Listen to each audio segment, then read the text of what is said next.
Hi, my name is Bianca Garza, and this is my video essay for this week. And just reflecting on my journal entries and specifically trying to answer the question, who am I? And so, just to get started, specifically with answering the question of what do my emotional responses communicate to about what I care about or how I'm wired, I think what was very helpful in starting this week was one, reading chapters 1 and 2 from Palmer and really reflecting on specifically on chapter 1 on listening to your life. That was helpful for me to take a step back to listen to my life specifically through my emotional responses.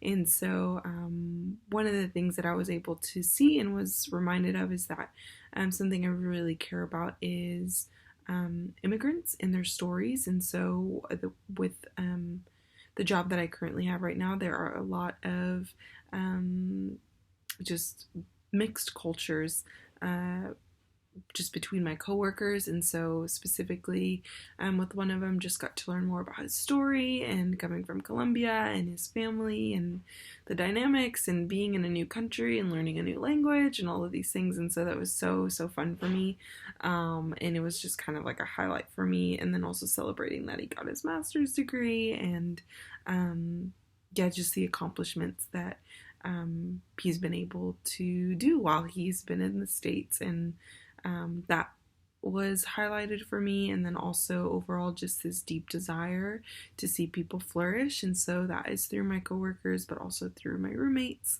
and getting home and talking with them and hearing about their lives. And then also with family and just brokenness and complexities, frustration and anger and really hard things, but being reminded through those emotional responses that, man, I desire for them to flourish and for them to experience healing and wholeness, and I want that for them with God and with one another. And so that was another thing that was highlighted. And then lastly, the reminder that I need physical, mental, and emotional rest. And so last week was pretty busy just with working 50 hours, a 50-hour work week, and then school and being a roommate and a friend, and all of that was very exhausting.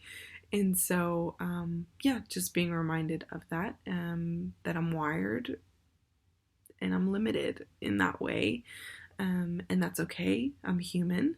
But also, what are the ways that, as this has made me aware, and we'll get to that later, of what are the ways that I can be proactive and care better for myself, etc.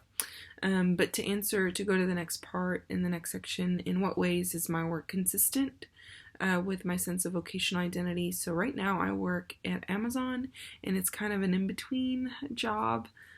Just with Corona or COVID-19 and everything that's happened. This is just a job that the Lord has provided for me in this season, and I get to walk alongside people in different stages of life at work and extend God's care to them. And so that goes along with my vocation, just knowing this is the job that the Lord has provided for me, and I believe it's instilling things in me and teaching me perseverance and a lot of different things, but also it's just a way that I get to partner with God in His work in renewing the world. And so that means packing Amazon packages and sending them to people and making sure their orders get through to them, but also being able to work alongside people that don't know God and that don't follow Jesus, and get to extend His kindness and care and love to them, and engage them and introduce them to Jesus if they don't know Him. So that's been fun. That's how it aligns, and it's consistent with my vocational identity. And then also right now I'm in school, and so that aligns with my desire for humanity to flourish, learning about psychology, human behavior, and that aligns with just the desire that the Lord has put in my heart, but also His desire to see redemption, renewal, restoration, and healing in the world and to bring his kingdom. And so part of that is through learning about human behavior and the complexities of emotions and mental disorders and all of that. And that's teaching me more about holistic care for people and God's desire for that. And so that's how it aligns with my vocational identity. And then the ways that there's some conflict with how I understand myself is just really the position that I'm in with with work. There are moments where I just get a little antsy and question if this is all that I'm supposed to be doing as an associate. I feel like that the Lord has wired me to do more, and right now I can only express so much of that as not being in a management position. Not that I have to be in a management position, but just knowing the skill sets that I have with administrative abilities and leadership. And so those are some ways that it kind of just rub against one another. And the question of, do I understand myself rightly? And how does this align with what I'm doing right now? And I know it's just a season, but should I be doing more? How do I do that? Etc. And then lastly, just practices that I can introduce that might sustain me.